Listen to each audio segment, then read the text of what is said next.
Bonjour à tous, bienvenue dans ce nouvel épisode de l'Imosphère actuelle où je fais cette vidéo. On va faire un rapide tour des lieux de ce qui se passe dans l'immobilier, dans l'économie qui concerne l'immobilier. Allez, c'est parti pour la petite phrase motivante du jour. Alors, c'était « Si vous ne connaissez pas les bijoux, connaissez le bijoutier ». C'est encore de Warren Buffett. Oui, c'est un très grand monsieur dans le monde de l'investissement. Qu'est-ce qu'il veut dire par là? Il veut dire tout simplement que si vous n'êtes pas expert, entourez-vous des bonnes personnes. Tout simplement, c'est ça qu'il faut faire. On n'est pas expert en tout, on ne peut pas l'être. Exemple, si on fait de l'investissement immobilier, on n'est pas forcément expert en fiscalité. Alors, je vous invite à prendre un expert comptable ou un avocat fiscaliste, un gestionnaire de patrimoine, que sais-je, mais entourez-vous de bonnes personnes et c'est ce que veut dire cette phrase selon moi évidemment, mais ça reste très plausible ce que je dis par rapport à ce que veut nous faire comprendre Warren Buffett. Allez, faisons un petit tour des crédits à l'heure actuelle sur le site Réassurez-moi. Je vous rappelle, c'est fait. Ce site-là, c'est un site de courtage, de courtier en assurance, de prêt immobilier. Donc n'hésitez pas, si vous voulez faire des économies, allez dessus. Je vous mettrai le lien. Je ne suis pas du tout affilié, pas du tout sponsorisé. Donc n'hésitez pas, c'est gratuit et vous aurez un état des lieux très rapide. Alors, HSBC en tête avec 1,60 avec les frais de dossier et de garantie. Sinon, là, vous avez les vrais taux actuels en ce moment sans les assurances et les frais de dossier. Donc, moi, je vais m'intéresser à ça. HSBC talonne en première place avec Boursorama. Société Générale est bon troisième avec 1,61%. CIC 1,66 qui est talonné avec Crédit Mutuel. Le Crédit Agricole est talonné aujourd'hui avec la Banque Postale, LCL est talonné avec ING Direct 1,73 et aussi BNP Paribas.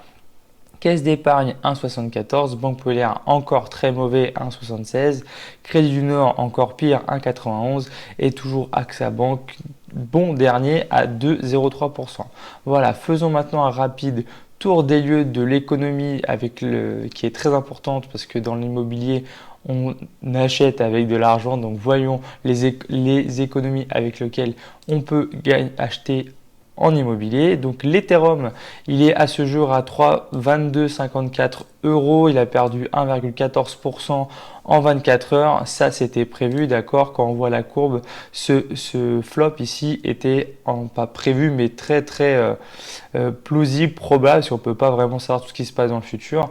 On attend d'ici la fin du mois une petite remontée qui nous ferait bien plaisir sur l'Ethereum. Voyons maintenant le Bitcoin, 9594,92.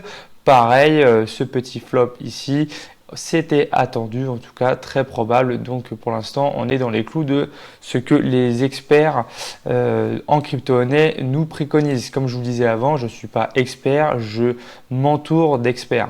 Donc voilà, ça c'est la petite application Coinbase que je vous ai parlé il y a quelques vidéos où vous pouvez acheter, vendre ou convertir vos euros en crypto-monnaie. Si ce n'est pas déjà fait, n'hésitez pas à aller sur ce exchange, c'est comme un bureau d'échange, d'accord? Et si vous voulez obtenir 8,48 € en Bitcoin, n'hésitez pas pour vous enregistrer à cliquer sur le lien de la description de cette vidéo. Vous pouvez y aller sans cliquer sur le lien, hein. C'est juste que ça vous fait gagner 8,46 € pour les 100 premiers dollars de convertis en crypto-monnaie. Donc n'hésitez pas, c'est gratuit et ça fait du bien quand c'est gratuit. Ensuite, où en est-on entre le dollar et l'euro? Un dollar vaut 0,85 €. Donc il y a très peu, un dollar valait 0,95 €.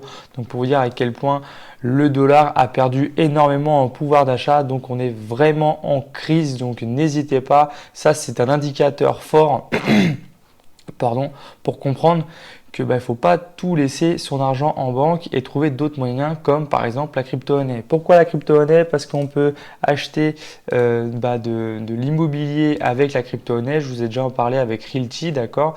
Avec très peu d'argent, donc soit en crypto-monnaie, soit en dollars, vous pouvez investir dans l'immobilier sans ouvrir d'agence, d'entreprise. Et vous faites des rendements entre guillemets attendus entre 7% où vous voyez que ceux qui sont déjà terminés, ceux où toutes les parts ont été vendues, c'est entre 10 et 12% en moyenne large, d'accord? Donc par rapport à votre livret A qui est à 0,5% par an, je vous invite à aller dans le lien de cette description, de pouvoir vous inscrire avec ce lien d'affiliation encore une fois. C'est comme ça que la chaîne est rémunérée. Vous, ça vous coûte rien, ça permet juste de nous aider financièrement sans pour autant déverser de l'argent de votre poche.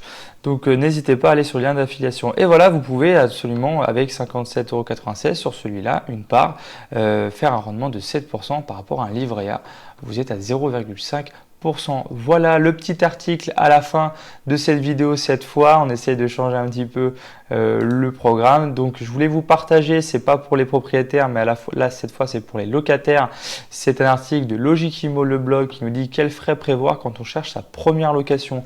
Alors ça, j'aime bien ce genre d'article parce que c'est quelque chose qu'on rabâche beaucoup en tant que propriétaire aux locataires, en tout cas quand on est consciencieux. Et c'est quelque chose que les locataires n'ont pas forcément en tête dès le départ. Donc ça, le dépôt de garantie, on est tous au courant, le locataire aussi. Le propriétaire en parle très très vite du dépôt de garantie. Ça, c'est quelque chose qui le rassure, le propriétaire. Les frais d'agence, quand vous passez par une agence, vous le savez tout de suite en tant que locataire, ces frais-là. Ensuite, il y a le premier loyer. Ça, évidemment, le propriétaire vous le demande aussi avec le dépôt de garantie, d'accord ? Et ensuite, il y a des autres frais à prévoir et c'est sur ça que je voulais un peu plus vous inciter à regarder ce blog, cet article de Logic-Immo, parce que là, vous avez les petits frais, les raccordements à l'eau, les frais d'aménagement, les souscriptions d'assurance multirisque habitation, ça très important. Donc, il y a des petites choses comme ça en plus qui sont très très peu abordées au départ parce que c'est vraiment au locataire de faire toutes ces actions-là et c'est pas le propriétaire qui le demande forcément tout de suite. Donc voilà, plein de petits frais entre guillemets cachés que vous allez avoir juste après, comme par exemple l'installation d'une ligne internet ou l'achat de mobilier. Voilà. Donc vraiment, je trouvais que ça, quelque chose de très important que je vous invite à lire. Et sinon, il donne un petit coup de pouce cet article et les aides au logement que vous pouvez bénéficier. Donc il y a l'APL, le FSL, l'ALF, l'ALS. Donc allez voir ça si vous ne connaissez pas. Vraiment article très intéressant, je vous invite à y aller, je vous mettrai évidemment le lien en commentaire. Voilà, j'espère que ce petit tour d'horizon de la journée vous a plu. Si c'est le cas, n'hésitez pas à mettre un petit pouce bleu ou à vous abonner à la chaîne car n'oubliez pas que c'est vos likes, vos commentaires et vos abonnements et surtout le partage de ces vidéos qui font vivre la chaîne. Je vous dis à la prochaine et à plus tard, très bonne journée à vous.